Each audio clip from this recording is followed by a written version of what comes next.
A editora Plug Me apresenta Dias Melhores Virão, de Max Lucado. Livro original da editora Thomas Nelson. Leitura Célio Moreira. Para Doug Kostovski, que é alguém importante. Caro ouvinte, o audiolivro que você está escutando é pontuado por alguns trechos numerados. Os números que você ouvirá se referem às notas encontradas no fim do CD, após o último capítulo. Elas serão úteis para os ouvintes que quiserem mais informações sobre os assuntos abordados. Introdução. Quando os fundamentos estão sendo destruídos. O que pode fazer a pessoa honesta quando as leis e os bons costumes são desprezados? O Senhor Deus está no seu santo templo. O seu trono está no céu. Ele vê todas as pessoas e sabe o que elas fazem. Salmo 11, versículos 3 e 4 em nova tradução na linguagem de hoje. A pergunta de Davi não é nossa também? Quando os fundamentos estão sendo destruídos, que pode fazer o justo? Quando a doença ataca, quando o casamento acaba, quando os filhos sofrem e quando a morte nos assalta, o que devemos fazer? Curiosamente, Davi não responde à sua pergunta com uma resposta, mas com uma declaração. O Senhor Deus está no seu santo templo. O seu trono está no céu. Sua intenção é inconfundível. Deus não muda por causa de nossas tempestades. Ele não recua diante de nossos problemas. Ele não se espanta com esses problemas. Ele está no seu santo templo. Ele está no seu trono nos céus. Prédios podem cair, carreiras podem desmoronar, mas Deus não. Destroços e escombros nunca o desanimaram. Deus sempre transformou a tragédia em triunfo. Não foi isso que ele fez com José? Observe José na prisão no Egito.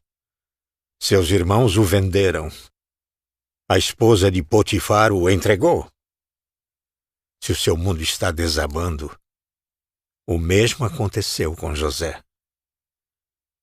Ou considere Moisés, cuidando dos rebanhos no deserto.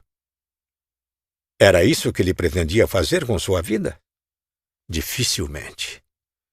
Seu coração batia com o sangue judeu.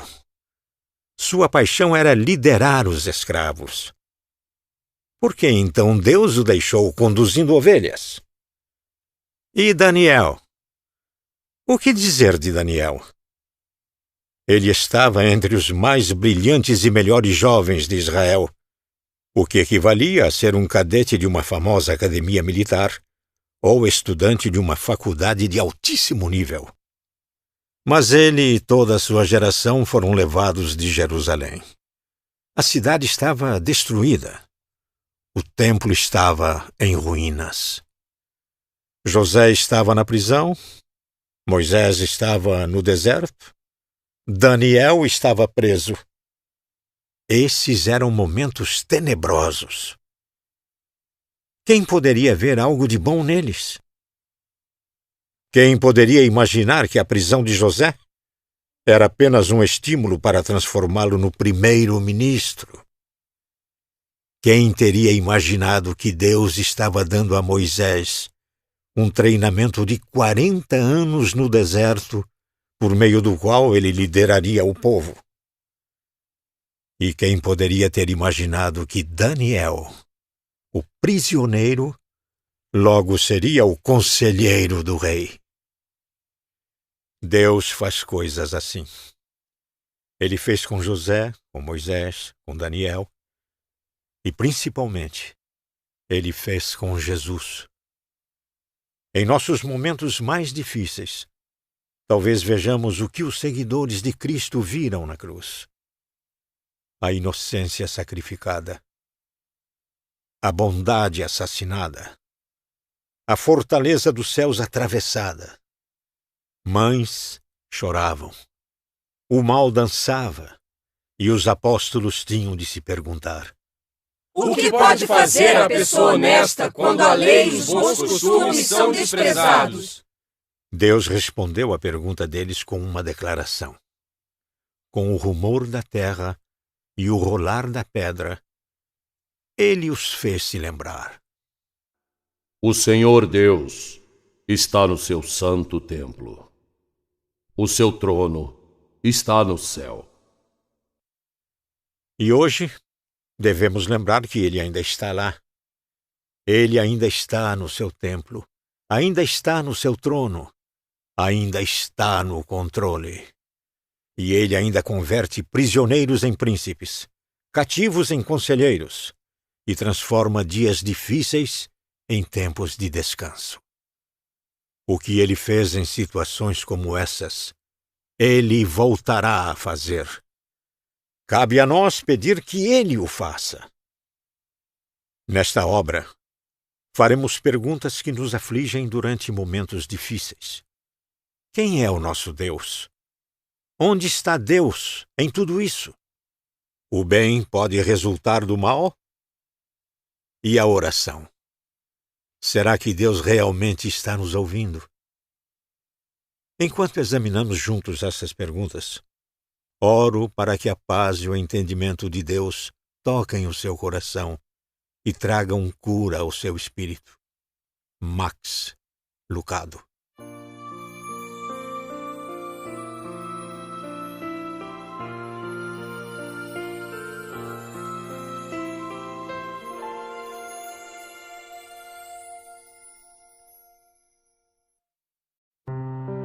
Capítulo 1. Onde está Deus? Quando acontece uma tragédia, seja pessoal, nacional ou global, as pessoas se perguntam como Deus pôde permitir que tais coisas acontecessem. No que ele estava pensando? Ele realmente está no controle? Podemos confiar a condução do universo a alguém que permite isso? É importante reconhecer que Deus habita uma esfera diferente. Ele ocupa outra dimensão. Os meus pensamentos não são os pensamentos de vocês. Nem os seus caminhos são os meus caminhos. Assim como os céus são mais altos do que a terra, também os meus caminhos são mais altos do que os seus caminhos, e os meus pensamentos mais altos do que os seus pensamentos. Isaías, capítulo 55, versículos 8 e 9. Dê uma atenção especial à comparação implícita. Os pensamentos de Deus não são os nossos pensamentos, nem são como os nossos, nem estamos na mesma vizinhança. Estamos pensando, preserve o corpo. Ele está pensando, preserve a alma. Sonhamos com um aumento de salário. Ele sonha ressuscitar os mortos. Evitamos a dor e procuramos paz. Deus usa a dor para trazer paz. Vou viver antes de morrer, decidimos. Morra para que você possa viver, ele instrui. Gostamos do que enferruja, ele gosta do que dura.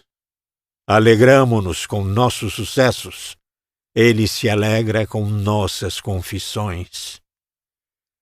Mostramos aos nossos filhos o astro da Nike exibindo um sorriso de $1 milhão e dizemos, seja como Ronaldo.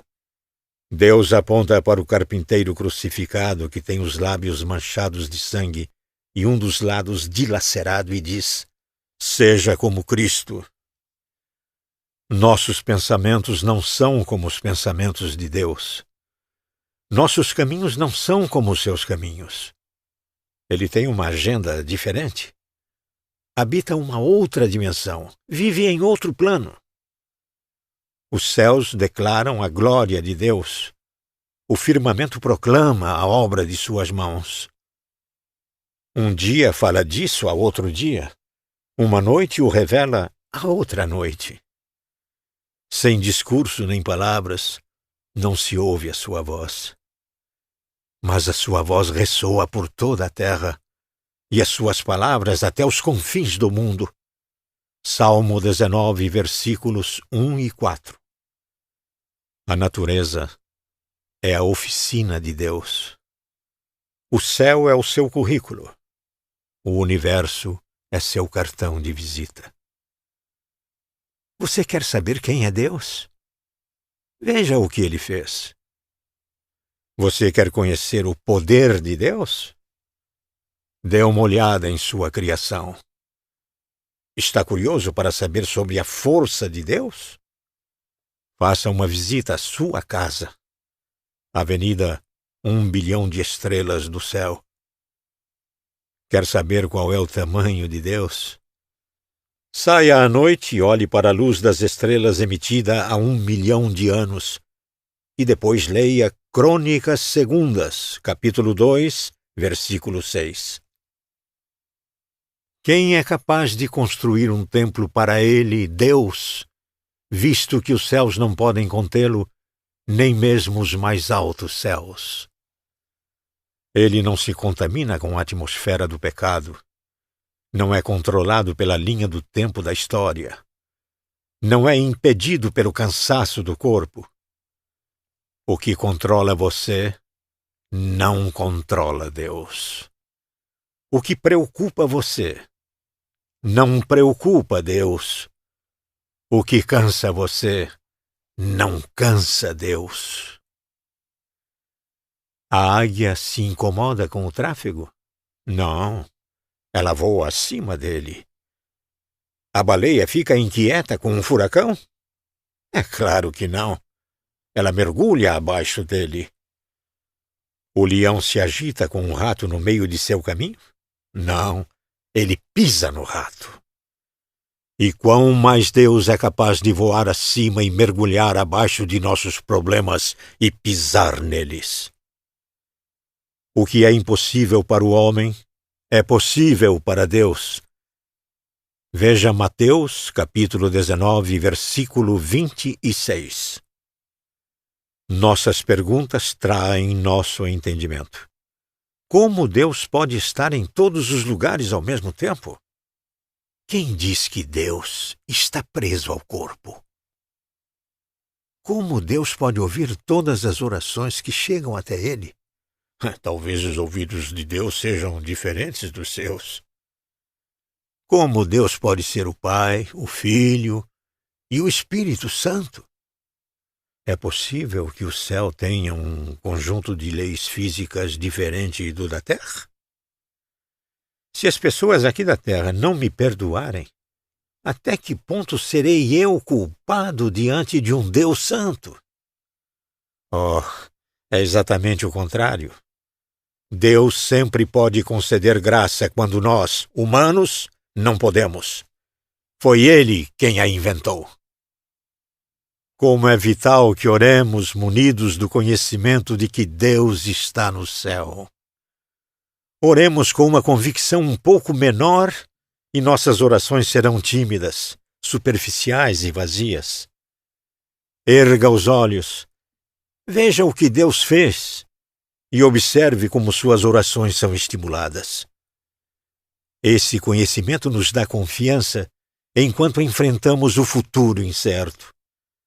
Sabemos que Deus está no controle do universo e por isso podemos descansar seguros. Mas também é importante o conhecimento de que este Deus, que está no céu, escolheu se inclinar para a terra para ver a nossa aflição e ouvir as nossas orações. Ele não está tão acima de nós, a ponto de não ser tocado por nossas lágrimas.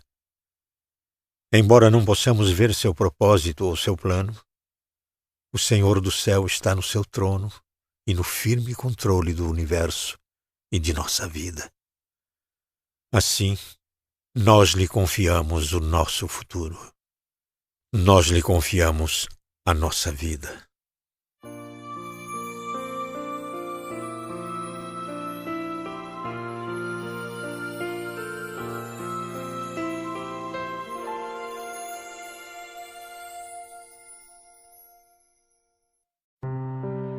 Capítulo 2. O grande amor de Deus. Seu canto fez com que aquilo acontecesse.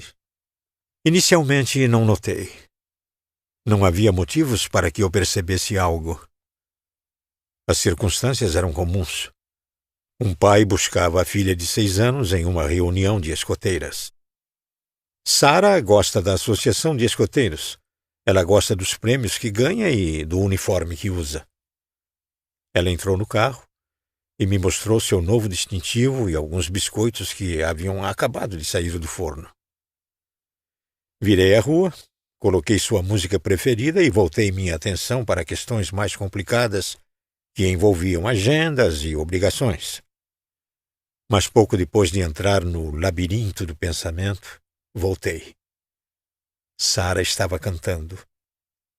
Cantando sobre Deus. Cantando para Deus. Cabeça para trás, queixo levantado e pulmões cheios. Ela enchia o carro de música.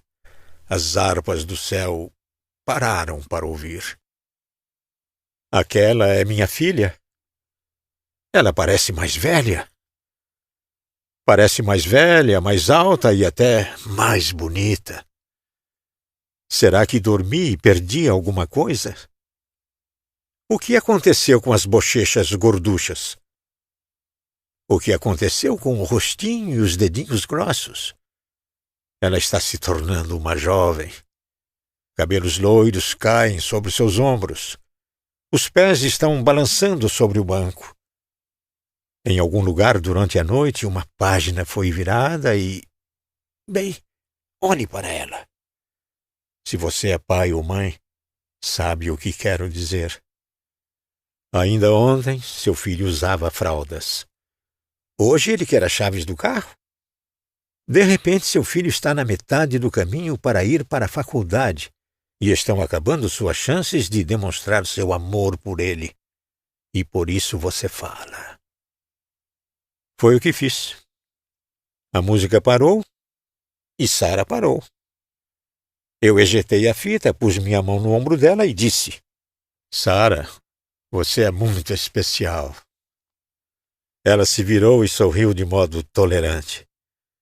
Algum dia um rapaz de pernas peludas vai roubar seu coração e levá-la para o próximo século. Mas nesse momento você é minha. Ela inclinou a cabeça, olhou para fora por 1 minuto. Depois olhou para mim novamente e perguntou: Pai, por que você está tão estranho? Acho que essas palavras pareciam esquisitas para uma menina de 6 anos. O amor de um pai ou de uma mãe soa estranho aos ouvidos de uma criança. Meu acesso de emoção estava além da compreensão de Sara. Mas isso não me impediu de falar. Não há como nossa mente pequena compreender o amor de Deus. Mas isso não o impede de vir até nós. E nós também inclinamos nossa cabeça. Como Sara, nos perguntamos o que o nosso pai estava fazendo.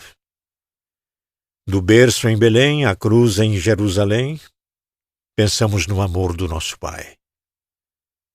O que você pode dizer para esse tipo de emoção?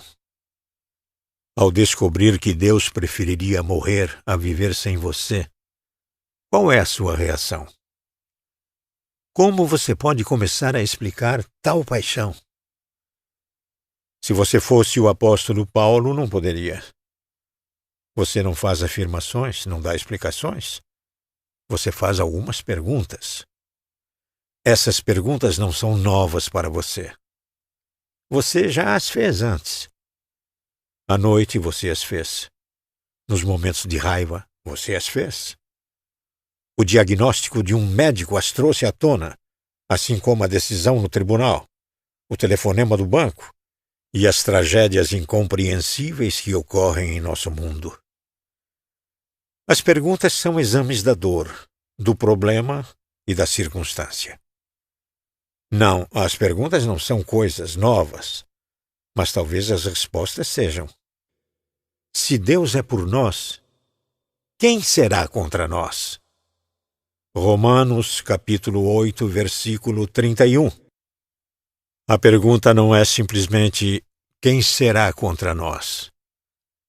Você poderia responder a essa pergunta. Quem é contra você? A doença, a inflação, a corrupção, a exaustão. As calamidades confrontam e os medos aprisionam. Se a pergunta de Paulo fosse: quem será contra nós? Poderíamos listar nossos inimigos com muito mais facilidade do que lutar contra eles. Mas essa não é a pergunta. A pergunta é: se Deus é por nós, quem será contra nós? Perdoe-me por um momento. 4 palavras neste versículo merecem sua atenção. Ouça lentamente a frase. Deus é por nós. Por favor, pare por um instante antes de continuar. Ouça-o novamente em voz alta. Peço desculpas à pessoa que está ao seu lado. Deus é por nós. Repita a frase 4 vezes, desta vez enfatizando cada palavra. Vamos lá. Você não está com tanta pressa assim? Deus é por nós. Deus é por nós. Deus é por nós. Deus é por nós. Deus é por você. Seus pais podem ter se esquecido de você. Seus professores podem tê-lo ignorado. Seus irmãos podem ter vergonha de você. Mas ao alcance de suas orações está o Criador dos oceanos, Deus. Deus é por você. Não pode ser. Não foi. Não era. Não seria. Mas Deus é. Ele é por você. Hoje, neste momento, neste minuto, enquanto você ouve esta frase. Não é preciso esperar em uma fila ou voltar amanhã. Ele está com você. Ele não poderia estar mais perto do que está neste segundo. A lealdade de Deus não será maior se você for melhor nem menor, se você for pior. Ele é por você. Deus é por você. Vire-se para a linha lateral. Lá está Deus torcendo pela sua corrida. Olhe para a linha de chegada. Lá está Deus aplaudindo os seus passos. Ouça-o nas arquibancadas gritando o seu nome. Cansado demais para continuar? Ele irá carregá-lo. Desanimado demais para lutar? Ele o está levantando. Deus é por você. Deus é por você. Se ele tivesse um calendário, o dia do seu aniversário estaria destacado por um círculo. Se ele dirigisse um carro, seu nome estaria no para-choque. Se houvesse uma árvore no céu, ele gravaria seu nome em sua casca. Sabemos que ele tem uma tatuagem e sabemos o que ela diz. Eu gravei você nas palmas das minhas mãos. Isaías, capítulo 49, versículo 16. Haverá mãe que possa esquecer seu bebê que ainda mama e não ter compaixão do filho que gerou? Pergunta Deus em Isaías, capítulo 49, versículo 15. Que pergunta estranha. Você, mãe, consegue imaginar seu filho mamando e depois, mais tarde, perguntar: qual era o nome dessa criança? Não, eu a vejo cuidar de seu filho. Você acaricia seus cabelos, toca-lhe o rosto, cantarola o nome dele repetidas vezes. Mãe consegue se esquecer? De modo algum. Contudo, embora ela possa esquecê-lo, eu não me esquecerei de você. Promete Deus, Isaías capítulo 49, versículo 15. Deus está com você. E sabendo disso, Quem é contra você? A morte pode prejudicá-lo agora? A doença pode roubar sua vida? Seu objetivo pode ser levado ou seu valor diminuído? Não. Ainda que o próprio inferno possa se pôr contra você, ninguém pode derrotá-lo. Você está protegido. Deus está com você. Aquele que não poupou seu próprio filho, mas o entregou por todos nós, como não nos dará juntamente com ele e de graça todas as coisas? Romanos capítulo 8, versículo 32. Imagine um homem que se depara com uma criança sendo espancada por delinquentes. Ele se atira no meio da confusão, salva o menino e o leva para um hospital. O garoto recebe cuidados até se restabelecer. O homem paga o tratamento da criança. Descobre que a criança é órfã. A adota e lhe dá o seu nome. E então, certa noite, depois de meses, o pai ouve o filho chorando no travesseiro. Ele vai até o filho e pergunta o motivo de sua tristeza. Estou preocupado, pai. Estou preocupado com o dia de amanhã. Onde vou conseguir comida para comer? Como vou comprar roupas para continuar aquecido? E onde vou dormir? Com toda razão, o pai fica preocupado. Eu não lhe mostrei? Você não entende? Arrisquei minha vida para salvá-lo. Dei meu dinheiro para tratá-lo. Você usa meu nome. Eu chamei de meu filho. Eu faria tudo isso e depois não supriria suas necessidades? Esta é a pergunta de Paulo. Aquele que entregou seu filho não supriria nossas necessidades? Mas ainda assim nos preocupamos. Preocupamo-nos com a Receita Federal, com o vestibular e com o FBI. Preocupamo-nos com a educação, a recreação e com o resfriado. Preocupamo-nos com a possibilidade de não termos dinheiro suficiente e, quando o temos, nos preocupamos porque não estamos certos de que conseguiremos administrá-lo bem. Preocupamo-nos porque o mundo acabará antes de o parquímetro vencer. Preocupamo-nos com o que o cachorro pensará se ele nos vir quando estivermos saindo do chuveiro.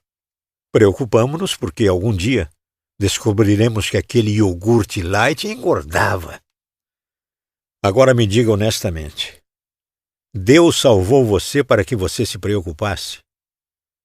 Ele o ensinaria a andar só para vê-lo cair? Ele seria pregado na cruz por seus pecados e depois desprezaria suas orações? Vamos lá.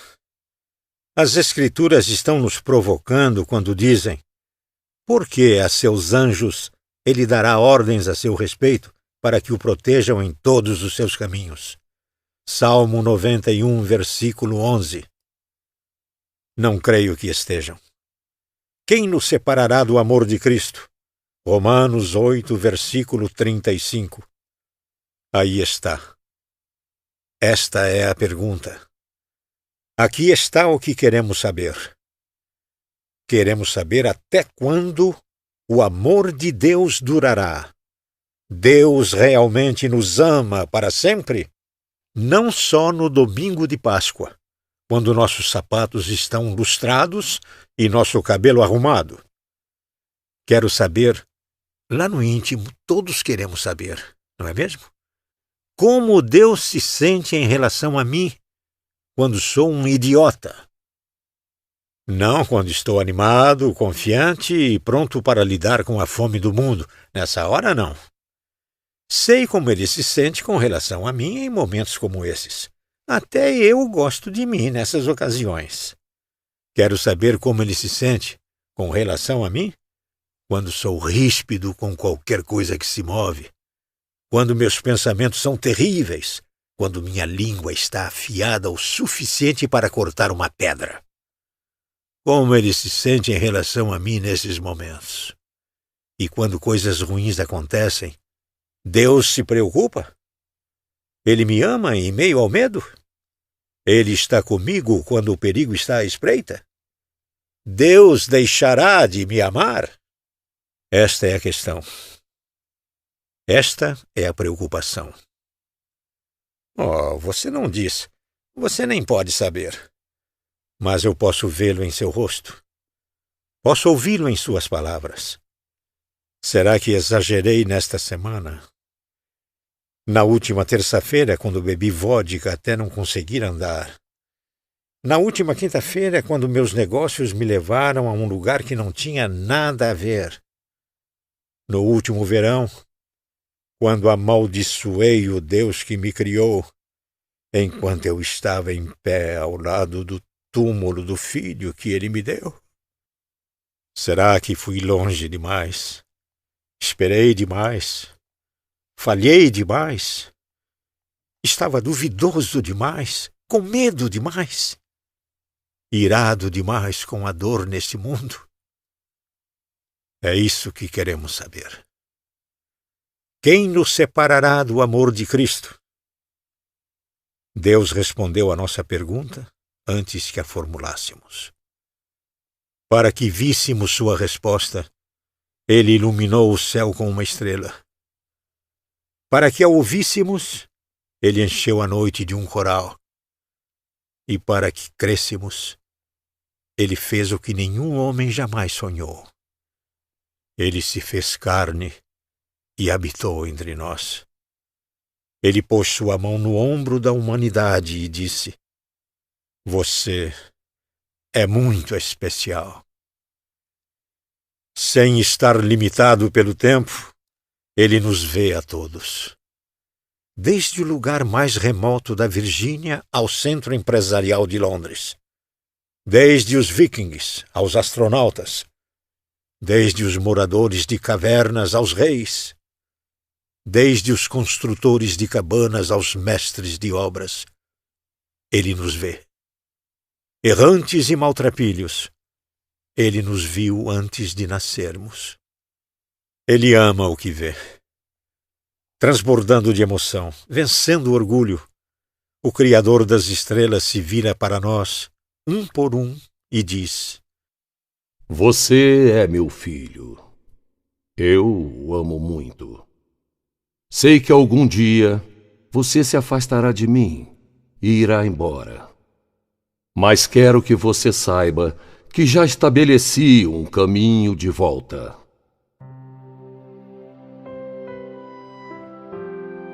E para provar, Ele fez algo extraordinário.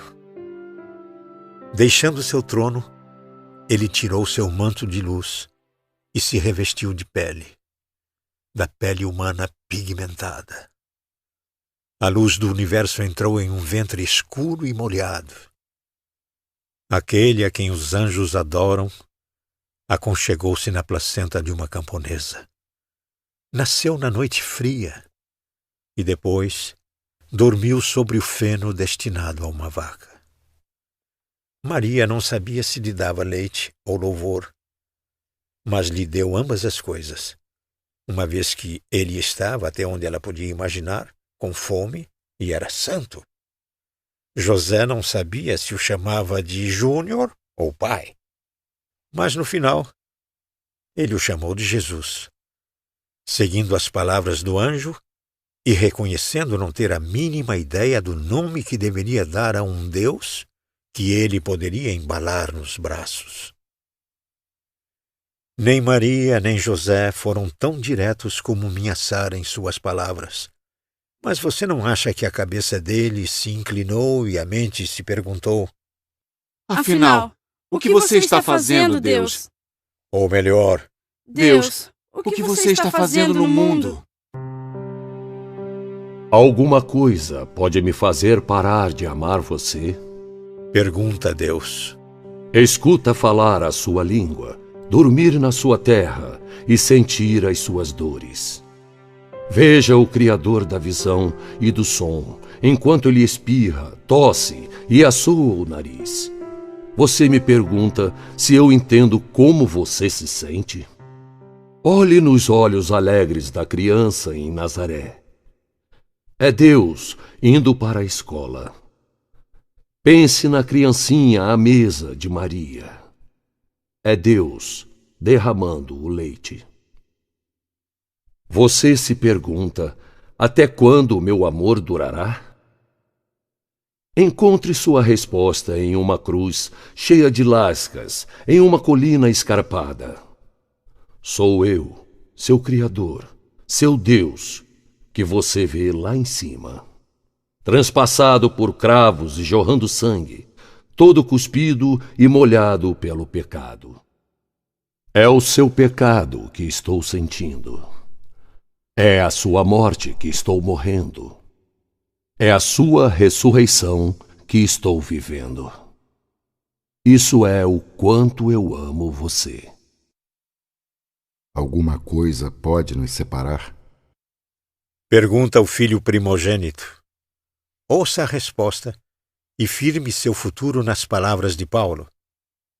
Estou convencido de que nem morte, nem vida, nem anjos, nem demônios, nem o presente, nem o futuro, nem quaisquer poderes, nem altura, nem profundidade, nem qualquer outra coisa na criação será capaz de nos separar do amor de Deus que está em Cristo Jesus, nosso Senhor. Romanos capítulo 8, versículos 38 e 39.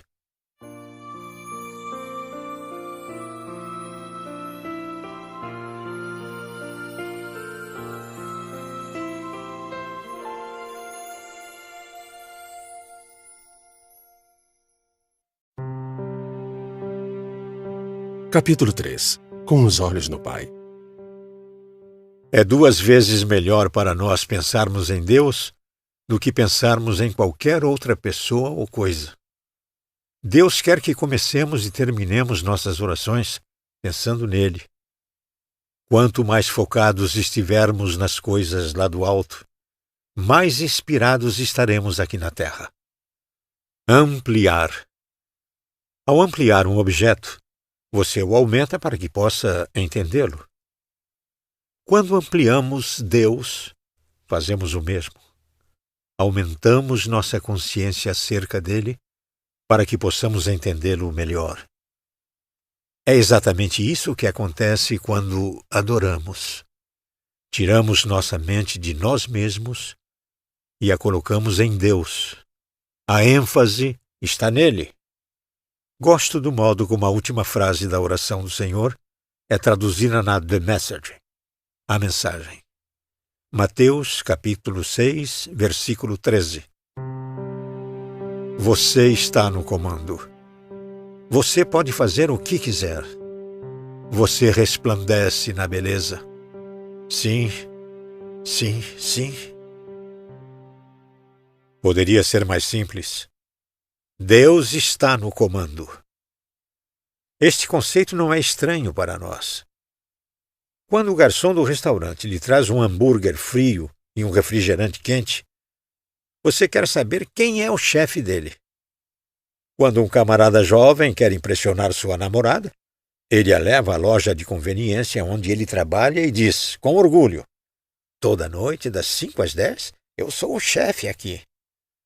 Sabemos o que significa estar no comando de um restaurante ou de uma loja. Mas, e estar no comando do universo?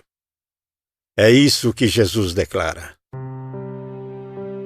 Esse poder, ele, Deus, exerceu em Cristo, ressuscitando-o dos mortos e fazendo-o assentar-se à sua direita, nas regiões celestiais, muito acima de todo governo e autoridade, poder e domínio, e de todo nome que se possa mencionar, não apenas nesta era, mas também na que há de vir.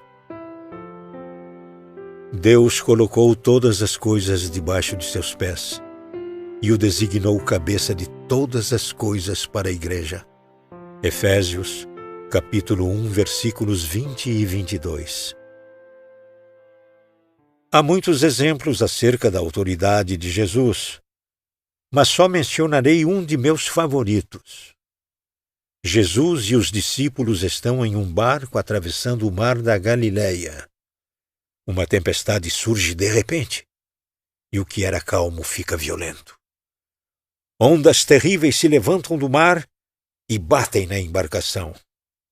Marcos descreve claramente a cena. Levantou-se um forte vendaval e as ondas se lançavam sobre o barco, de forma que este foi se enchendo de água. Marcos, capítulo 4, versículo 37. É muito importante que você tenha uma imagem precisa, por isso vou pedir que se imagine no barco. Trata-se de um barco forte, mas não propício para essas ondas de 3 metros de altura. Ele lança a proa primeiro em direção à parede de água. A força das ondas inclina perigosamente o barco até a proa parecer apontada para o céu.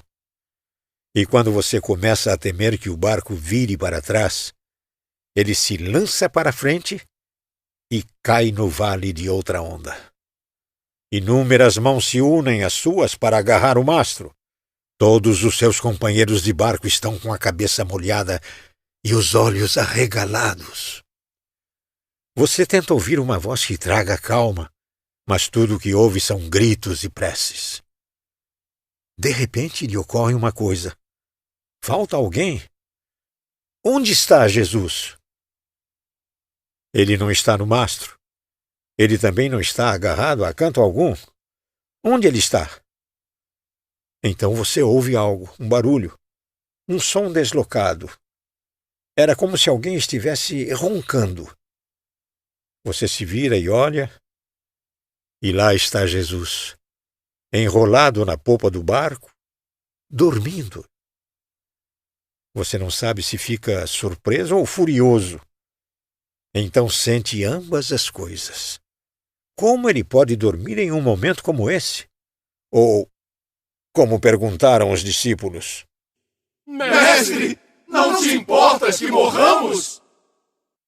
Marcos, capítulo 4, versículo 38. A tempestade que deixou os discípulos em pânico o deixa com sono. O que pôs medo nos olhos deles, o pôs para dormir. O barco era um túmulo para os seguidores de Jesus e um berço para Cristo. Como ele podia dormir durante a tempestade? Simples. Ele estava no comando do barco. Ele se levantou, repreendeu o vento e disse ao mar: Aquiete-se, acalme-se.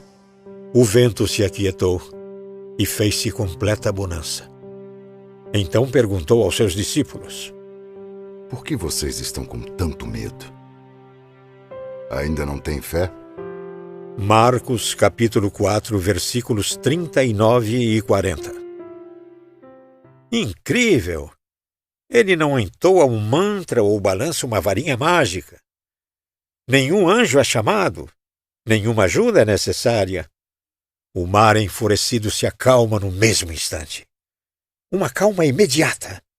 Nem uma onda, nem uma gota, nem uma rajada de vento. Em um instante, o mar deixa de ser uma torrente agitada para ser um lago tranquilo. Qual a reação dos discípulos? Ouça o versículo 41.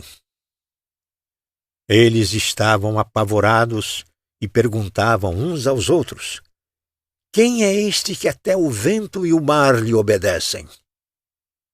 Eles nunca conheceram um homem como aquele. As ondas estavam sujeitas a ele, e os ventos eram seus servos. E isso era apenas o começo daquilo que os companheiros de mar de Jesus testemunhariam. Antes de tudo acabar, eles veriam peixes pularem para dentro do barco, demônios se precipitarem em porcos, paralíticos passarem a dançar e cadáveres se tornarem pessoas vivas e com fôlego de vida. Até aos espíritos imundos ele dá ordens e eles lhe obedecem. Marcos, capítulo 1, versículo 27. É de admirar que os discípulos estivessem dispostos a morrer por Jesus? Eles nunca haviam visto tal poder, nunca haviam visto tal glória. Era como se todo o universo fosse o reino de Jesus. Você não teria necessidade de explicar esse versículo para eles. Eles saberiam o que ele significava. Porque teu é o reino, o poder e a glória para sempre. Mateus, capítulo 6, versículo 13. Na verdade, seriam 2 desses pescadores resgatados a declarar a autoridade de Jesus mais claramente. Ouça o que diz João. Aquele que está em vocês é maior do que aquele que está no mundo. João, livro 1, capítulo 4, versículo 4. Ouça o que diz Pedro. Jesus subiu aos céus e está à direita de Deus. A ele estão sujeitos anjos, autoridades e poderes. 1 Pedro, capítulo 3, versículo 22. É justo que eles declarem a autoridade de Jesus. É justo que façamos o mesmo. E quando o fazemos, declaramos sem dúvida: o governador do universo governa o nosso coração.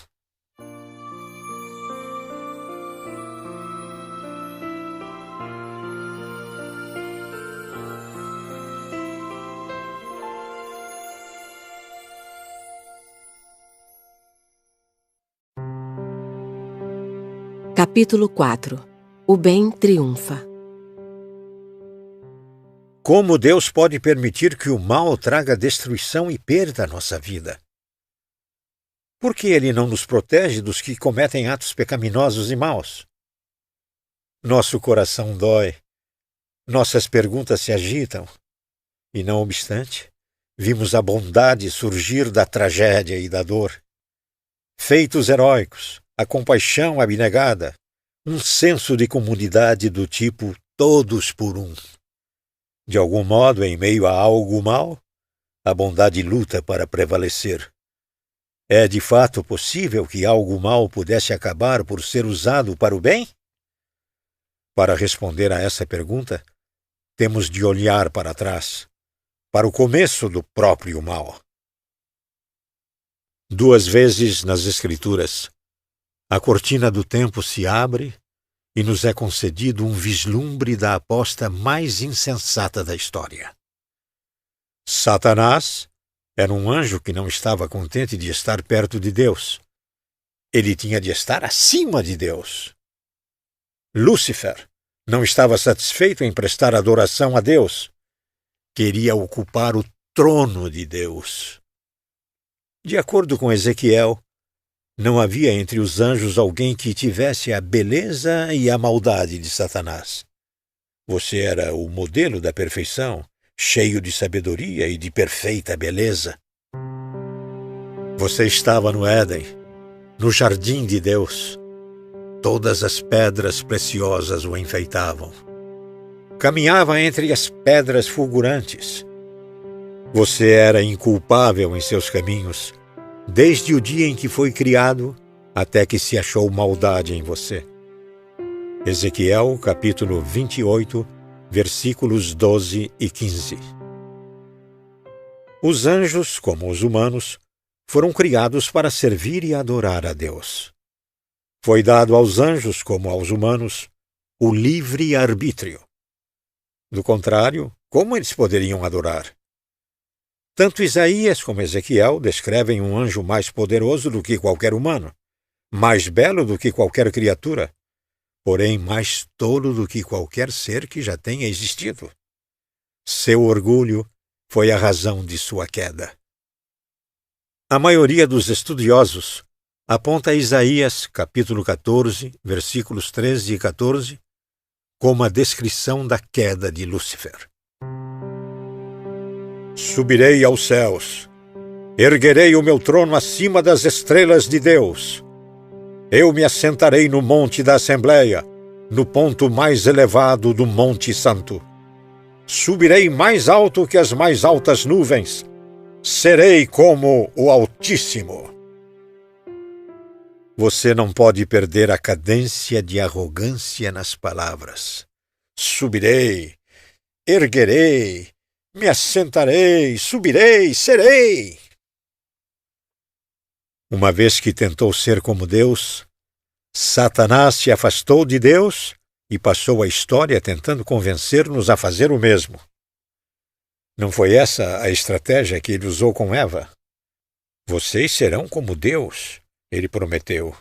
Gênesis, capítulo 3, versículo 5. Ele não mudou. É tão egocêntrico agora como era naquele tempo. É tão tolo agora como era naquele tempo. E é simplesmente tão limitado agora como era naquele tempo. Mesmo quando o coração de Lúcifer era bom, ele era inferior a Deus. Todos os anjos são inferiores a Deus. Deus conhece tudo. Ele só conhece o que Deus revela. Deus está em todos os lugares. Eles só podem estar em um único lugar. Deus é todo-poderoso. Os anjos só são poderosos até onde Deus lhes permite ser. Todos os anjos, incluindo Satanás, são inferiores a Deus. E isso talvez surpreenda você. Satanás ainda é um servo de Deus. Ele não quer ser, não pretende ser, não gostaria de nada menos do que construir seu próprio reino. Mas ele não pode. Toda vez que tenta promover sua causa, ele acaba por promover a causa de Deus. Erwin Lutzer articula este pensamento em seu livro A Serpente do Paraíso. O diabo é tão servo de Deus em sua rebelião quanto era nos dias de sua doce obediência. Não podemos citar Lutero com muita frequência. O diabo é o diabo de Deus. Satanás tem papéis diferentes a desempenhar, dependendo do conselho e dos propósitos de Deus. Ele tem por obrigação o serviço de cumprir a vontade de Deus no mundo. Ele deve fazer o que o Todo-Poderoso disser. Devemos lembrar que ele tem poderes terríveis, mas saber que esses poderes só podem ser exercidos sob a direção e o agrado de Deus nos dá esperanças. Satanás não está simplesmente livre para devastar as pessoas à vontade. Satanás está fazendo o que o Todo-Poderoso diz. Está buscando a permissão de Deus. Tal linguagem soa estranha aos seus ouvidos? Talvez. Se for o caso, você pode estar certo de que Satanás preferiria que você não ouvisse o que estou para dizer. Ele preferiria, certamente, que você fosse enganado a pensar nele como uma força independente, com poder ilimitado. Satanás não tem nenhum poder, exceto o poder que Deus permite. Ele preferiria que você nunca ouvisse as palavras de João. Aquele que está em você, o Espírito de Deus, é maior do que aquele que está no mundo, o diabo. 1 João, capítulo 4, versículo 4. E ele certamente preferiria que você nunca descobrisse como Deus usa o diabo como um instrumento para promover a causa de Cristo. Como Deus usa Satanás para fazer a obra do céu. Deus usa Satanás para 1. Aperfeiçoar os fiéis. Todos temos a doença do mal. Até o mais manso entre nós tem uma tendência a se admirar excessivamente. Ao que parece, o apóstolo Paulo também. Seu currículo impressionava. Uma audiência pessoal com Jesus, um participante das visões celestiais, um apóstolo escolhido por Deus, um autor da Bíblia. Ele curou os doentes, viajou pelo mundo e escreveu alguns dos maiores documentos da história. Poucos poderiam se igualar a ele em termos de realizações. E talvez ele soubesse disso. Talvez tenha havido um momento em que Paulo começou a se fazer elogios. Deus, que amava Paulo e odiava o orgulho, protegeu Paulo contra o pecado. E ele usou Satanás para isso. Coríntios, livro 2, capítulo 12, versículos 12 e 7. Não nos é dito qual é a natureza do espinho, mas nos é dito qual é o seu propósito: manter Paulo humilde. Também nos é revelada a sua origem: um mensageiro de Satanás. O mensageiro poderia ter sido uma dor, um problema ou uma pessoa que fosse um tormento. Não sabemos. Mas sabemos que o mensageiro estava sob o controle de Deus. Por favor, escute o que Paulo diz a seguir. 3 vezes roguei ao Senhor que o tirasse de mim, mas ele me disse: Minha graça é suficiente para você, pois o meu poder se aperfeiçoa na fraqueza. Versículos 8 e 9. Satanás e suas forças foram simplesmente ferramentas nas mãos de Deus para fortalecer um servo. Outro exemplo do diabo como servo de Deus é a tentação de Jó. O diabo ousa questionar a estabilidade da fé de Jó, e Deus lhe dá permissão para testá-la. Pois bem, diz Deus, tudo o que ele possui está nas suas mãos. Apenas não toque nele. Jó, capítulo 1, versículo 12. Observe que Deus dá a permissão e estabelece os parâmetros da luta. Jó passa no teste e Satanás se queixa, afirmando que Jó teria caído se fosse forçado a enfrentar a dor. Mais uma vez, Deus dá permissão e novamente dá os parâmetros. Ele está nas suas mãos. Apenas poupe a vida dele. Jó, capítulo 2, versículo 6. Embora a dor e as perguntas sejam abundantes, no final, a fé e a saúde de Jó são maiores do que nunca. Mais uma vez, talvez não entendamos a razão para o teste, mas conhecemos a sua fonte. Ouça este versículo do último capítulo. Os familiares de Jó o consolaram e o confortaram por todas as tribulações que o Senhor tinha trazido sobre ele. Capítulo 42, versículo 11. Satanás não tem poder, exceto aquele que Deus lhe dá. Mesmo quando parece vencer, Satanás perde. Martinho Lutero acertou em cheio quando descreveu o diabo como ferramenta de Deus, uma enxada usada para cuidar do jardim de Deus. A enxada não corta nunca o que o jardineiro pretende preservar e nunca preserva o que o jardineiro pretende arrancar. Com certeza, uma parte do castigo de Satanás é a frustração que ele sente em servir, sem querer, como uma ferramenta para criar um jardim para Deus. Satanás é usado por Deus para aperfeiçoar os fiéis. Deus também usa o diabo para 2. Despertar os que dormem. Centenas de anos antes de Paulo, outro líder judeu lutou contra seu ego, mas perdeu. Saul, o primeiro rei de Israel, se consumiu de ciúmes. Davi, o filho mais novo de uma família que cuidava de ovelhas, roubou a cena. Tudo em Davi era melhor do que em Saul. Ele cantava melhor, impressionava mais as mulheres e até matou os gigantes que Saul temia. Mas em vez de comemorar as habilidades dadas por Deus a Davi, Saul ficou loucamente hostil. Deus, em um visível esforço para despertá-lo desta névoa de ciúmes, recrutou a ajuda de seu relutante servo, Satanás. No dia seguinte, um espírito maligno mandado por Deus apoderou-se de Saul, e ele entrou em transe em sua casa.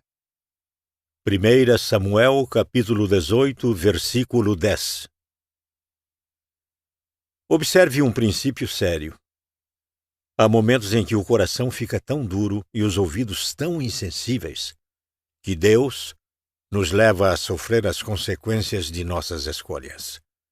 Nesse caso, o demônio foi liberado para atormentar Saul. Se Saul não bebia do cálice da bondade de Deus, que passasse então um tempo bebendo do cálice da fúria do inferno. Que ele seja levado ao desespero, para que possa ser trazido novamente para os braços de Deus. 2. O Novo Testamento refere-se a incidentes em que a mesma disciplina foi aplicada. Paulo castiga a igreja em Corinto por tolerar a imoralidade. Sobre um adúltero na igreja, ele diz: Entreguem esse homem a Satanás para que o corpo seja destruído e seu espírito seja salvo no dia do Senhor. 1 Coríntios, capítulo 5, versículo 5. Outro exemplo de tal ação é o caso de Himeneu e Alexandre, 2 discípulos que naufragaram na fé e influenciaram os outros de modo negativo. Os quais entreguei a Satanás, diz Paulo para Timóteo, para que aprendam a não blasfemar. 1 Timóteo, capítulo 1, versículo 20. Por mais drástico que pareça, Deus, na verdade, permitirá que uma pessoa vivencie o inferno na terra, na esperança de despertar a fé dessa pessoa. O amor santo faz a escolha difícil, que consiste em levar o filho a sofrer as consequências de sua rebeldia. A propósito, será que isso não ajuda a explicar o mal desenfreado que existe no mundo? Se Deus nos permite sofrer as consequências de nosso pecado, e o mundo está cheio de pecadores, então o mundo será repleto de pecados. Não era isso que Paulo queria dizer no primeiro capítulo de Romanos? Depois de descrever aqueles que adoraram a criação e não o Criador, Paulo diz: Deus os entregou a paixões vergonhosas. Romanos, capítulo 1, versículo 26. Deus gosta de ver a angústia e os vícios de seus filhos? Não mais que um pai gosta de disciplinar um filho. Mas o amor santo faz escolhas difíceis. Lembre-se de que a disciplina deveria resultar em misericórdia, não em miséria. Alguns santos são despertados por um tapinha no ombro, enquanto outros precisam de um safanão na cabeça. Satanás recebe o chamado, e ele também é convocado para 3. Ensinar a igreja. Talvez a ilustração mais clara de como Deus usa Satanás para cumprir seus propósitos seja encontrada na vida de Pedro. Veja a advertência que Jesus lhe faz. Simão, Simão, Satanás pediu vocês para peneirá-los como trigo. Mas eu orei por você, para que a sua fé não desfaleça. E quando você se converter, fortaleça os seus irmãos. Lucas, capítulo 22, versículos 31 e 32. Mais uma vez, observe quem está no controle. Mesmo tendo um plano, Satanás teve de obter permissão.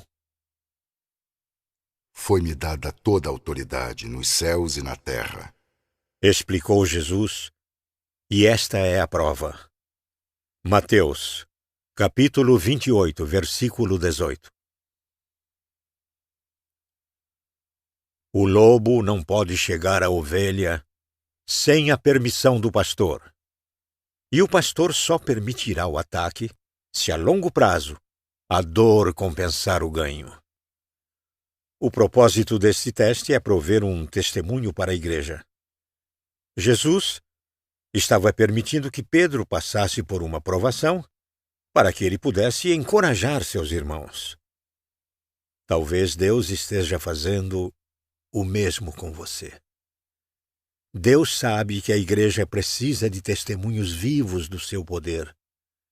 Sua dificuldade, sua doença, seu conflito estão preparando você para que seja uma voz de encorajamento para seus irmãos. Tudo de que você precisa é lembrar destas palavras. Não sobreveio a vocês tentação que não fosse comum aos homens, e Deus é fiel. Ele não permitirá que vocês sejam tentados além do que podem suportar. Mas quando forem tentados, Ele mesmo lhes providenciará um escape, para que o possam suportar. Coríntios, livro 1, capítulo 10, versículo 13. Vocês planejaram o mal contra mim, mas Deus o tornou em bem. Gênesis, capítulo 50, versículo 20.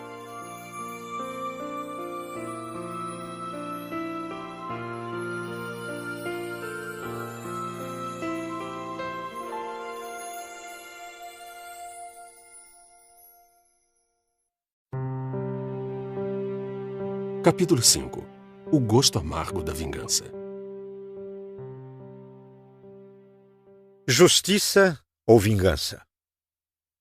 É a justiça que exige que aqueles que fazem o mal contra a nossa sociedade devam ser punidos por esta mesma sociedade. Mas justiça é muito diferente de vingança. Vingança é uma questão de coração. A vingança diz: espere, vou pegar você. Quando somos magoados ou ofendidos, não demora muito para que nos vejamos querendo acertar as contas com aqueles que estão em dívida conosco. Não há alguém que lhe deva algo? Uma desculpa? Uma segunda chance? Um novo começo? Uma explicação? Um agradecimento? Uma infância? Um casamento? Pare e pense nisso, o que não o incentivo a fazer por muito tempo. E você poderá fazer uma lista de muita gente que está em dívida para com você. Seus pais deveriam ter sido mais protetores. Seus filhos deveriam ter sido mais gratos. Seu cônjuge deveria ser mais sensível. Seu pastor deveria ter sido mais atencioso. O que você vai fazer com os que estão em dívida com você? As pessoas de seu passado meteram as mãos no seu bolso e levaram o que era seu. O que você vai fazer? Poucas perguntas são mais importantes. Lidar com a dívida é algo que está na essência de sua felicidade. Jesus disse: Pois se perdoarem as ofensas uns dos outros, o Pai Celestial também lhes perdoará. Mas se não perdoarem uns aos outros, o Pai Celestial não lhes perdoará as ofensas. Mateus, capítulo 6, versículos 14 e 15. Jesus não questiona a realidade de suas feridas. Ele não duvida que tenham pecado contra você. A questão não é a existência da dor. A questão é o tratamento da dor.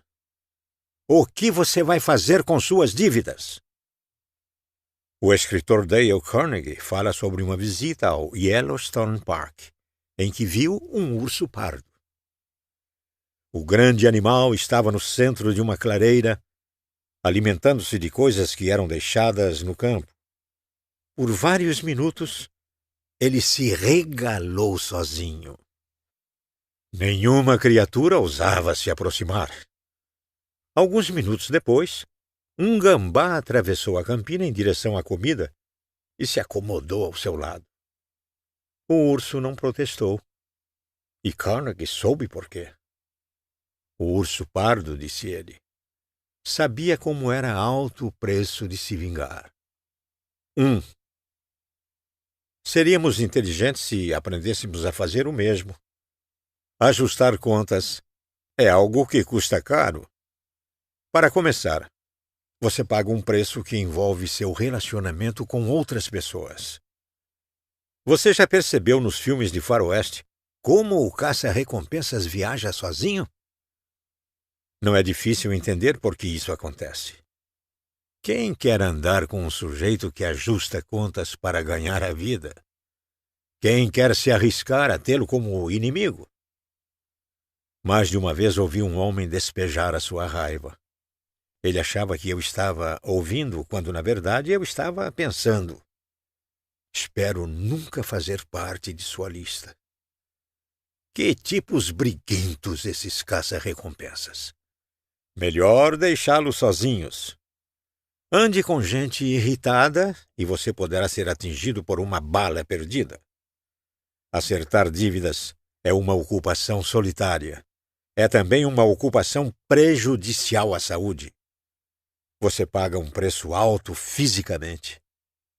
A Bíblia coloca ainda mais claramente esta questão. O ressentimento mata o insensato.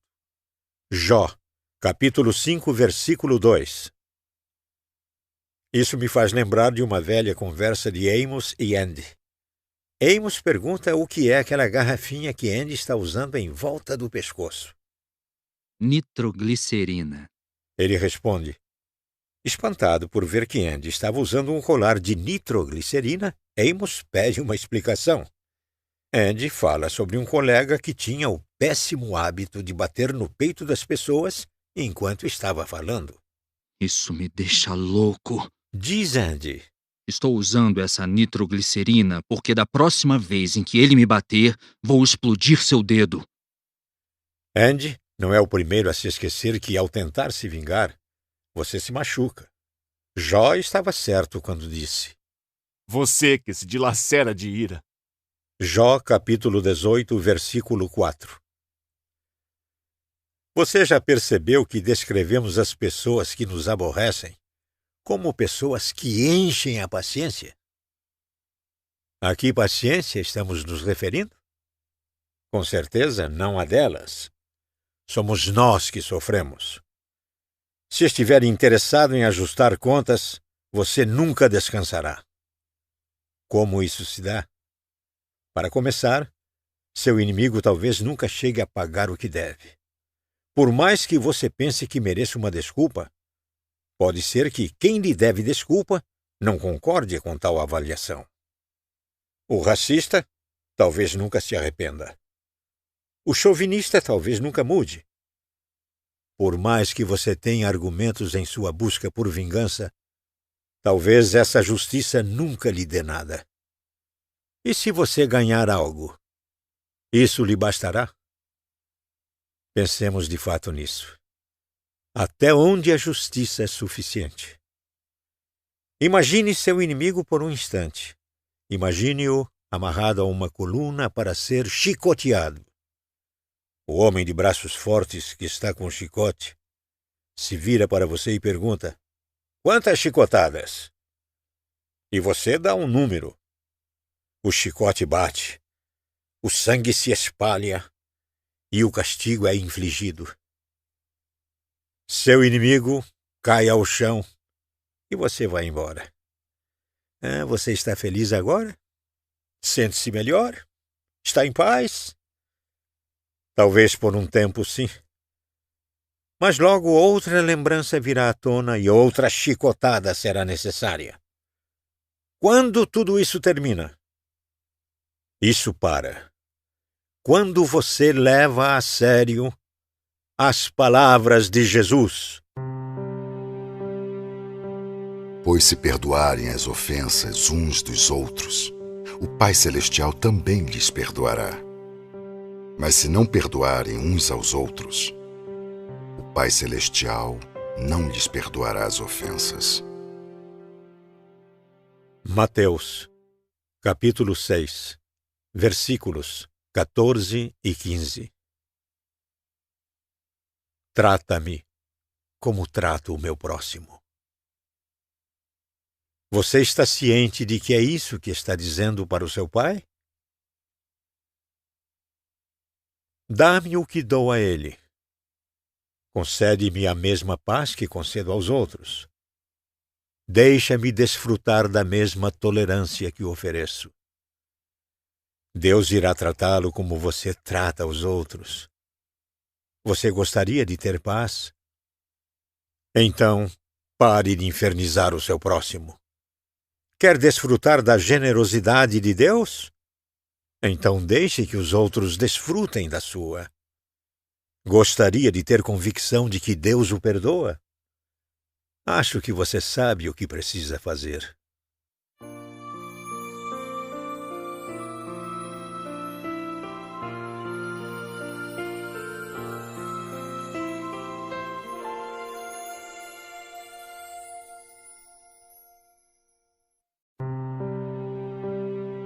Capítulo 6. No silêncio, Deus fala. Quando estamos magoados, às vezes encontramos a cura falando sobre essa mágoa. Com um amigo, com um conselheiro, com Deus. Mas, por fim, chega o momento de parar de falar e começar a ouvir. Há vezes em que falar é violar o momento. Nesses casos, o silêncio representa o maior respeito. O termo que mais bem define instantes como esses é reverência. Essa foi uma lição que Jó, o homem na Bíblia mais tocado pela tragédia e pelo desespero, aprendeu. Se Jó tinha um defeito, seu defeito era a língua. Ele falava demais. Não que alguém pudesse culpá-lo. A calamidade lançou-se sobre o homem como uma leoa sobre um bando de gazelas. E quando o alvoroço passou, mal havia restado uma parede em pé ou um ente querido com vida. Os inimigos mataram o gado de Jó, e relâmpagos destruíram suas ovelhas. Ventos fortes deixaram sob os escombros seus filhos, que faziam festa. Jó sabia como era perder aqueles a quem amava quando a casa veio abaixo. Jó nem teve tempo de enterrar seus filhos, antes de ver a lepra em suas mãos e as terríveis feridas em sua pele.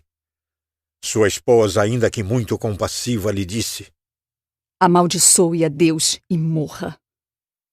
Seus 4 amigos se aproximaram de seu leito, como sargentos instrutores, dizendo-lhe que Deus é justo e que a dor é consequência do pecado, e que, tão certo quanto 2 mais 2 são 4, Jó devia ter algum antecedente criminal em seu passado para sofrer assim. Cada um tinha sua própria interpretação de Deus, e cada um falava em alto e bom som sobre quem é Deus e por que Deus fizera aquilo tudo. Eles não foram os únicos a falar sobre Deus. Quando os acusadores de Jó pararam, Jó deu sua resposta. De um lado para o outro, eles andavam. Jó abriu a boca. Jó, capítulo 3, versículo 1. Então respondeu Elifaz, de Temã. Jó, capítulo 4, versículo 1. Então Jó respondeu. Capítulo 6, versículo 1. Então Bildade de Suá respondeu. Capítulo 8, versículo 1. Então Jó respondeu. Capítulo 9, versículo 1. Então Zofar, de Naamate, respondeu. Capítulo 11, versículo 1. Este ping-pong verbal se estende por 23 capítulos. Por fim, Jó fica cheio dessas respostas. Chega de conversa fiada em grupo. É hora de fazer um discurso importante. Ele segura o microfone com uma mão e o púlpito com a outra e começa. Por 6 capítulos, Jó dá suas opiniões sobre Deus. Desta vez o capítulo começa com E Jó prosseguiu. E Jó prosseguiu. E Jó prosseguiu. Ele define Deus, explica Deus e examina Deus. Tem-se a impressão de que Jó sabe mais sobre Deus do que o próprio Deus. Chegamos ao capítulo 37º do livro, antes de Deus limpar a garganta para falar. O capítulo 38º começa com estas palavras. Então o Senhor respondeu a Jó. Se a sua Bíblia for igual à minha, há um erro nesse versículo. As palavras estão perfeitas, mas a altura da voz está errada. A voz deveria ser assim. Então o Senhor respondeu a Jó. Deus fala. Rostos se voltam para o céu. Ventos inclinam as árvores. Os vizinhos se lançam nos abrigos para tempestades. Gatos sobem correndo nas árvores. E cachorros se enfiam no meio das moitas. Está ventando, querido. Melhor tirar os lençóis do varal. Deus não precisou abrir mais a sua boca para que Jó soubesse que deveria manter a sua fechada. Vou fazer-lhe perguntas e você me responderá. Onde você estava quando lancei os alicerces da terra? Responda-me, se é que você sabe tanto. Quem marcou os limites das suas dimensões? Talvez você saiba. E quem estendeu sobre ela a linha de medir? E os seus fundamentos sobre o que foram postos?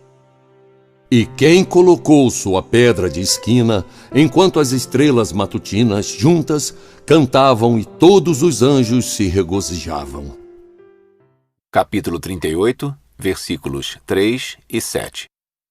Deus inunda o céu de perguntas, e Jó não pode deixar de fazer outra coisa senão entender. Somente Deus define Deus. Você precisa conhecer o alfabeto antes de poder ler. E Deus diz para Jó: Você nem conhece o ABC do céu, muito menos todo o vocabulário. Pela primeira vez, Jó fica quieto, silenciado pela enxurrada de perguntas. Você já foi até as nascentes do mar? Já passeou pelas obscuras profundezas do abismo? Acaso você entrou nos reservatórios de neve? Já viu os depósitos de Saraiva? É você que dá força ao cavalo ou veste o seu pescoço com sua crina tremulante? Você o faz saltar como gafanhoto? É graças à inteligência que você tem que o falcão alça voo e estende as asas rumo ao sul? Capítulo 38, versículo 16. Capítulo 22, versículo 39. E capítulos 19, 20 e 26. Jó mal tem tempo para balançar a cabeça em resposta a uma pergunta antes de outra lhe ser feita. A implicação do pai é clara. Assim que você for capaz de lidar com estas simples questões relacionadas a armazenar estrelas e esticar o pescoço do avestruz, teremos uma conversa sobre dor e sofrimento. Mas até lá, não precisamos de seus comentários. Jó entendeu a mensagem? Acho que sim. Ouça a resposta de Jó. Sou indigno. Como posso responder-te? Ponho a mão sobre a minha boca.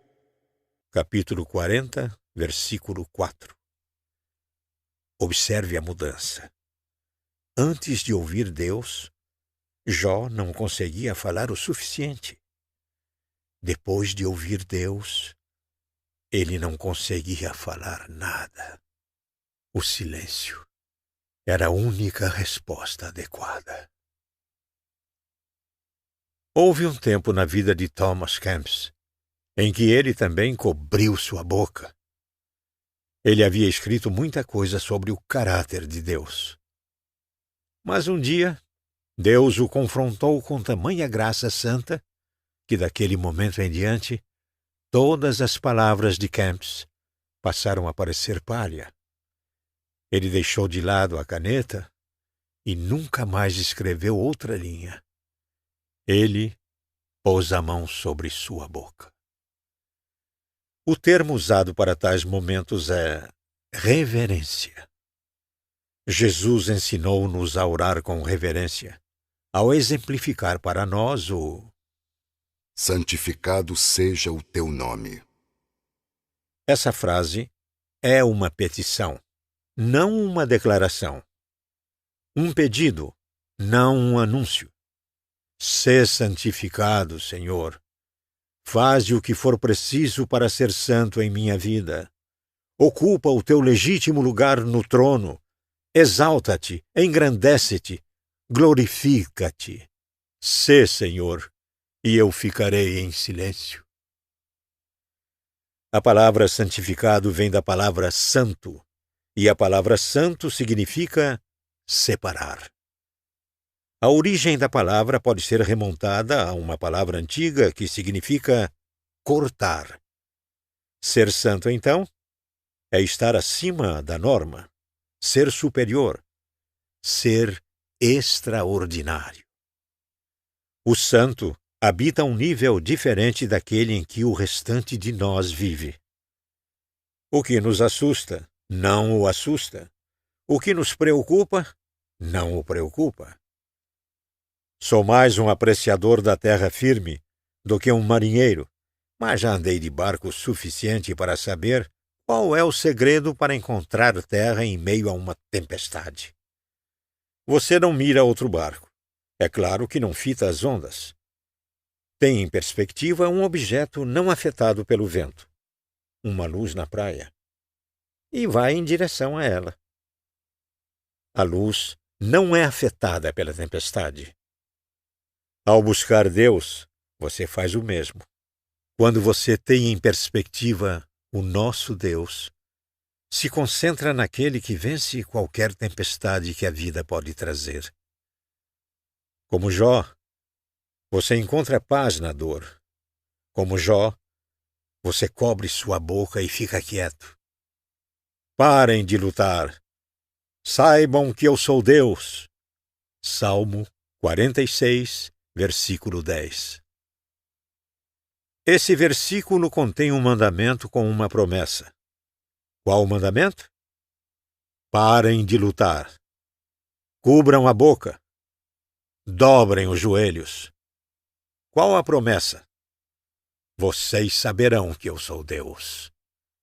O barco da fé viaja em águas tranquilas. A crença anda nas asas da espera. Em meio às suas tempestades diárias, e nessa tempestade que assolou o nosso país e até o mundo inteiro, faça questão de ficar quieto e de ter Deus em perspectiva. Deixe que Deus seja Deus. Deixe que Ele o banhe em sua glória, para que tanto o seu fôlego como seus problemas sejam absorvidos de sua alma. Fique quieto. Fique em silêncio. Esteja aberto e disposto. Reserve um momento para ficar quieto e saber que Ele é Deus.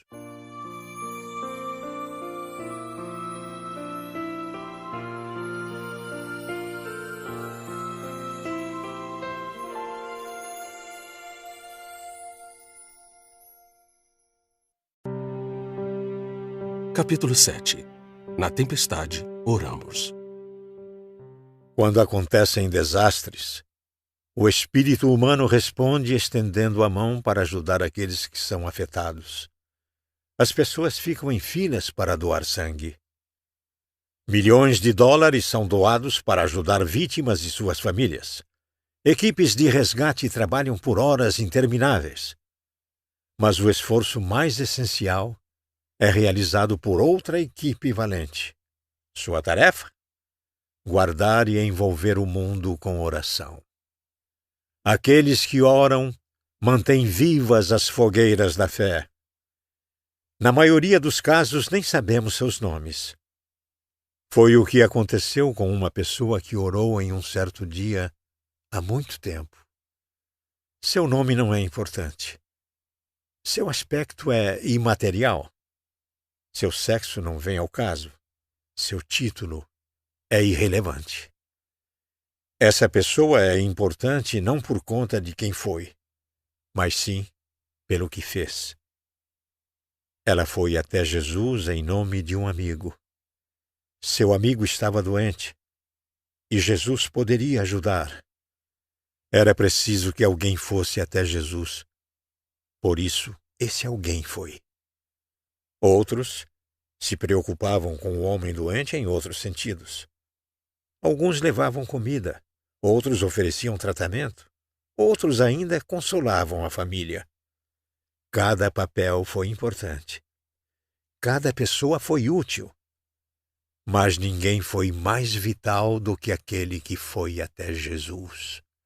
João diz: Então as irmãs de Lázaro mandaram alguém dizer a Jesus: Senhor, aquele a quem amas está doente. João, capítulo 11, versículo 3. Alguém levou o pedido. Alguém percorreu o caminho. Alguém foi até Jesus em nome de Lázaro. E uma vez que alguém foi até ele, Jesus respondeu. Na economia do céu, as orações dos santos são itens valiosos. O apóstolo João concordaria. Ele escreveu a história de Lázaro e foi cuidadoso ao mostrar a sequência. A cura começou quando o pedido foi feito. Vale notar a frase que o amigo de Lázaro usou.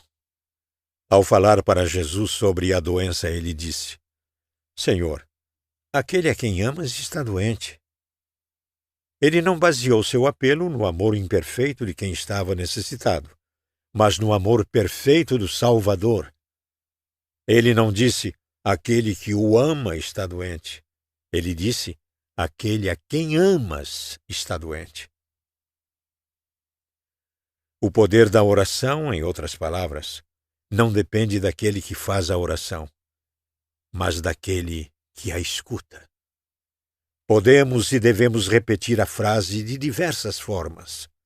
Aquele a quem amas está cansado, triste, com fome, sozinho, com medo, deprimido. As palavras da oração variam, mas a resposta nunca muda. O Salvador ouve a oração. Ele silencia o céu para não perder uma palavra.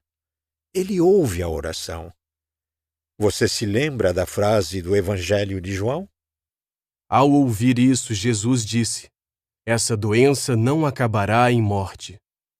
João, capítulo 11, versículo 4. O mestre ouviu o pedido.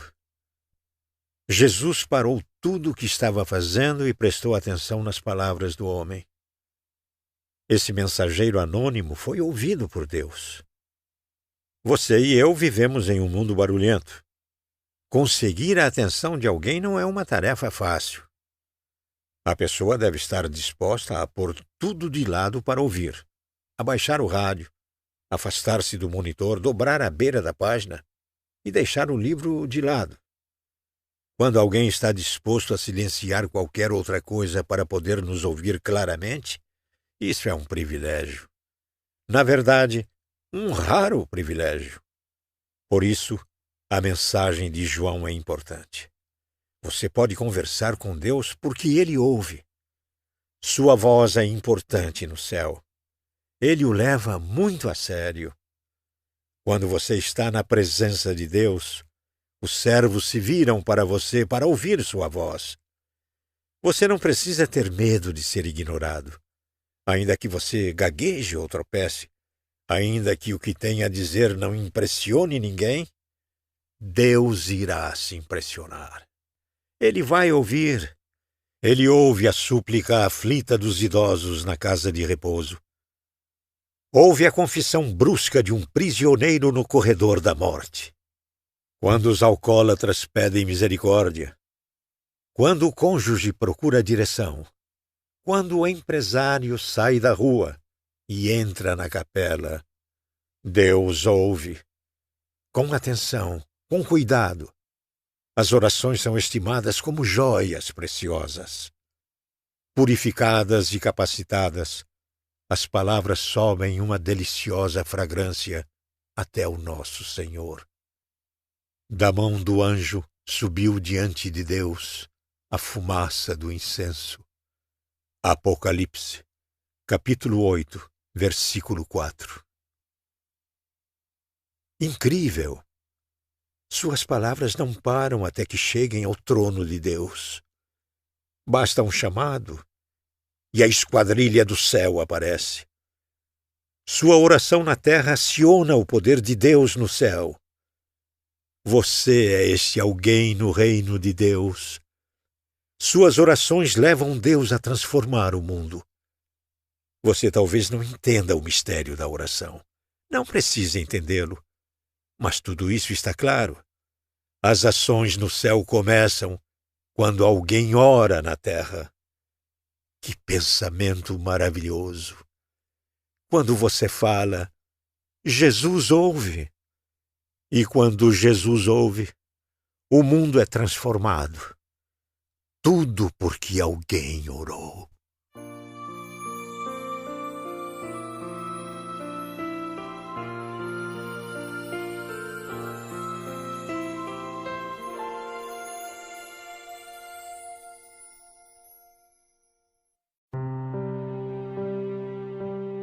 Capítulo 8. Pela perspectiva de Deus. Não gostamos de dizer adeus a quem amamos, mas temos de fazê-lo. Por mais que tentemos evitá-lo, por mais relutantes que estejamos para discutir a questão, a morte é uma parte muito real da vida. No final, todos nós devemos soltar a mão dos que amamos, deixando-os nas mãos daquele que não vimos. Você consegue se lembrar da primeira vez em que a morte o forçou a dizer adeus? A maioria de nós consegue. Eu consigo. Quando eu estava na 3ª série, cheguei da escola um dia surpreso ao ver o caminhão de meu pai na entrada de casa. Eu o encontrei em seu banheiro fazendo a barba. Seu tio Buck faleceu hoje. Ele disse. A notícia fez com que eu me sentisse triste. Eu gostava do meu tio. Eu não o conhecia bem, mas gostava dele. O acontecimento também me deixou curioso. No funeral ouvi palavras do tipo: partiu, passou dessa para melhor, se foi. Esses eram termos estranhos. Eu me perguntava: partiu para onde? Passou dessa para quê? Foi-se por muito tempo? Sem dúvida, descobri desde então que não sou o único que tem perguntas sobre a morte. Ouça qualquer discussão sobre a volta de Cristo e alguém perguntará: mas e aqueles que já morreram? O que acontece com os cristãos entre a sua morte e a volta de Jesus? Ao que parece, a igreja em Tessalônica fez a mesma pergunta. Veja as palavras do apóstolo Paulo para ela em 1 Tessalonicenses. Irmãos, não queremos que vocês sejam ignorantes quanto aos que dormem, para que não se entristeçam como os outros que não têm esperança. Capítulo 4, versículo 13. A igreja em Tessalônica já havia enterrado sua parcela de entes queridos. E o apóstolo queria que os membros que restaram estivessem em paz com relação àqueles que se foram. Muitos de vocês já enterraram entes queridos também. E assim como Deus falou com eles, Ele fala com vocês. Se neste ano você comemorar o aniversário de casamento sozinho, Deus falará com você. Se seu filho foi para o céu antes de ir para o jardim de infância, Deus falará com você. Se você perdeu um ente querido vítima da violência, se aprendeu mais do que gostaria de saber sobre uma doença, se seus sonhos foram enterrados enquanto o caixão descia à terra, Deus falará com você. Ele fala com todos nós, que ficamos ou ficaremos em pé na terra fofa ao lado de um túmulo aberto. E para nós, Ele dá esta palavra de confiança. Não queremos que vocês sejam ignorantes quanto aos que dormem, para que não se entristeçam como os outros que não têm esperança. Se cremos que Jesus morreu e ressurgiu, cremos também que Deus trará, mediante Jesus e com Ele, aqueles que nele dormiram. Tessalonicenses 1, capítulo 4, versículos 13 e 14. Deus transforma nosso sofrimento desesperado em um sofrimento cheio de esperança. Como? Dizendo que veremos nossos entes queridos novamente. Não é nisso que queremos acreditar? Desejamos saber que nossos entes queridos estão seguros com a morte.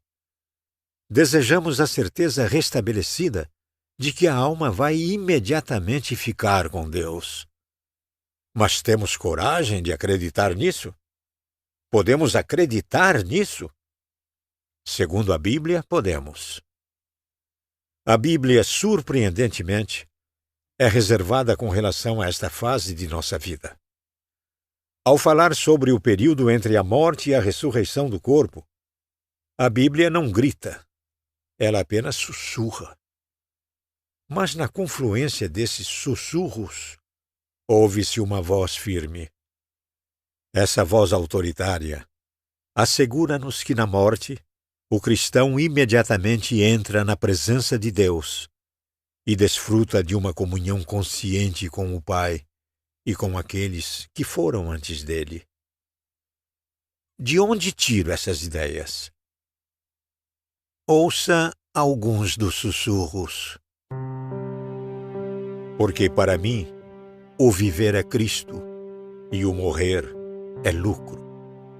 Caso continue vivendo no corpo, terei fruto do meu trabalho e já não sei o que escolher. Estou pressionado dos dois lados. Desejo partir e estar com Cristo, o que é muito melhor. Filipenses, capítulo 1, versículos 21 e 23. A linguagem aqui sugere uma partida imediata da alma após a morte. Os detalhes gramaticais são um pouco entediantes, mas levaram o estudioso a sugerir.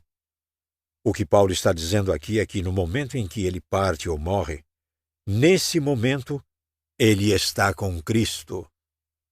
1. Outra dica vem da carta que Paulo escreveu aos Coríntios.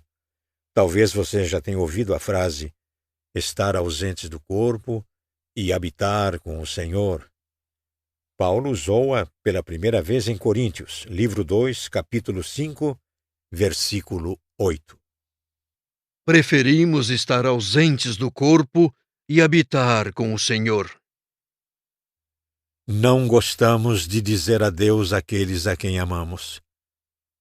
Mas se o que a Bíblia diz sobre o céu for verdade, e eu creio que seja, então a oração final, a última oração respondida, é o céu. É justo que choremos, mas não há necessidade de nos desesperarmos. Eles tiveram dor aqui. Não tem dor lá. Eles lutaram aqui. Não tem lutas lá. Você e eu talvez estejamos curiosos para saber por que Deus os levou para casa. Mas eles não estão. Eles entendem. Estão neste momento em paz, na presença de Deus. Faze-o novamente, Senhor.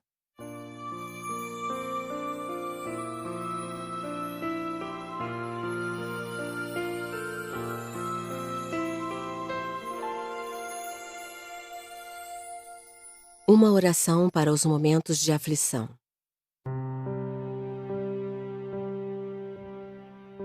Querido Senhor, a nossa esperança ainda é a de despertarmos. A nossa esperança ainda é a de abrirmos os olhos sonolentos e pensarmos: que sonho horrível! Como isso pôde ter acontecido? Estamos tristes, Pai, e por isso nos achegamos a Ti. Não pedimos ajuda a Ti. Nós a suplicamos. Não pedimos, imploramos. Sabemos o que Tu podes fazer. Lemos as histórias, refletimos nas histórias e agora suplicamos. Faze-o novamente, Senhor. Faze-o novamente. Tu te lembras de José? Tu o resgataste do poço. Tu podes fazer o mesmo por nós. Faze-o novamente, Senhor. Tu te lembras dos hebreus no Egito? Tu protegeste seus filhos contra o anjo da morte. Temos filhos também, Senhor. Faze-o novamente. E Sara, tu te lembras de suas orações? Tu as ouviste. Josué, tu te lembras de seus medos? Tu o inspiraste. E as mulheres no túmulo? Tu ressuscitaste sua esperança. As dúvidas de Tomé? Tu as levaste embora. Faze-o novamente, Senhor. Faze-o novamente.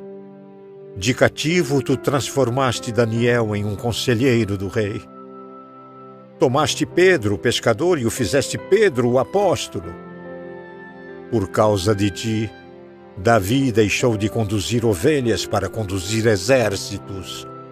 Faze-o novamente, Senhor, pois precisamos de conselheiros hoje.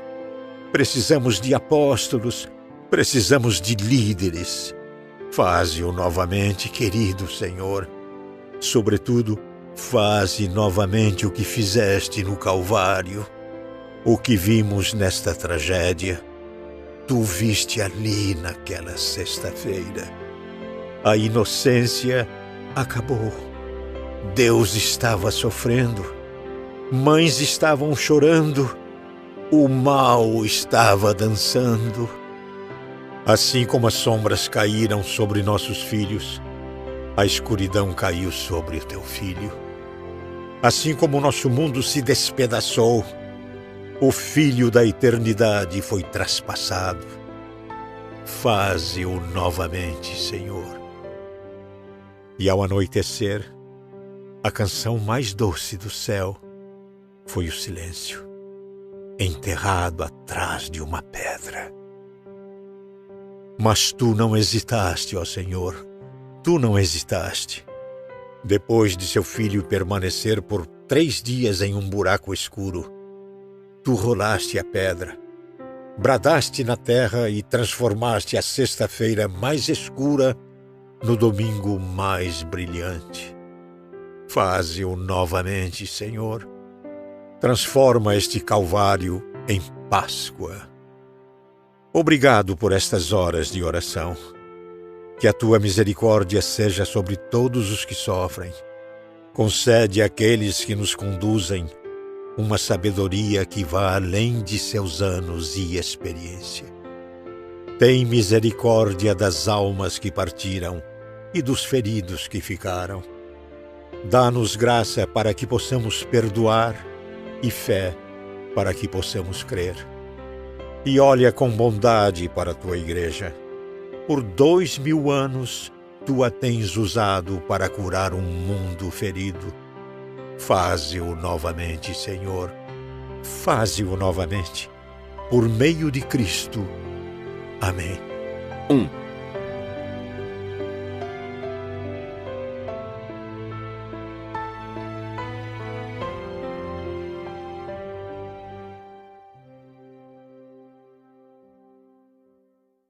Notas. Capítulo 4. O bem triunfa. 1. Lutzer Erwin. A Serpente do Paraíso. Vida, segunda edição, São Paulo, 1998, 102. 2. Ibid, 111. Capítulo 5. O gosto amargo da vingança. 1. MacArthur, John. The Pardon of Prayer. Fita de áudio. Panorama City, Califórnia. Word of Grace, 1980. Capítulo 8. Pela perspectiva de Deus. 1. Roekema Anthony. A Bíblia e o Futuro. Cultura Cristã, São Paulo, 1984, 104. Faze-o novamente, Senhor. Uma oração para os momentos de aflição. 1. Adaptado de uma oração escrita para America Praise, uma vigília de oração pelo país, em 15 de setembro de 2001.